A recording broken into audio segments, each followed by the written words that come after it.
মাশাআল্লাহ, কয়দিন ধরে বাইরে এত বৃষ্টি হচ্ছে, আজকে আমার অনেক ইচ্ছা করতেছে আমি একটু বাইরে যাব। আগে ছাতাটা নিলাম।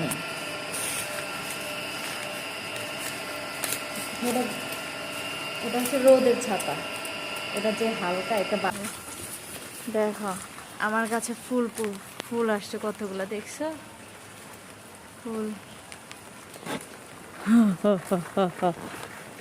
বৃষ্টির ভেতরে এখন আমি ভিজতে বের হয়েছি, ভিজতে না, বৃষ্টির ভিতরে তো কত কিছু খাইতে হবে তাই না, ওগুলো আনতে যাচ্ছি গাইস। এখন কিন্তু অনেক সকালবেলা, মনে চাইতেছে বৃষ্টির ভিতরে ভিজি, কিন্তু আমার আম্মু আমারে ভিজবে নি, একদম মায়ের ঠুস ঠুস করে মায়ের দিয়ে। এমনি বাসায় সবাই ঘুমাইতেছে আর আমি একটা ছাতা নিয়ে বের হয়েছি। ক্ষুদায় ঘুম আসতেছে না, আমার কি দোষ নাকি, আমার ঘুমই আসতেছে না।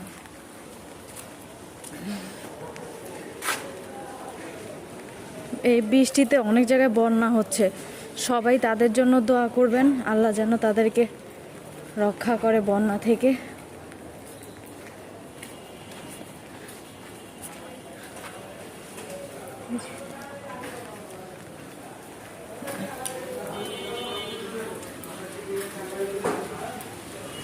রেখে দেই এখন, আল্লাহ হাফেজ।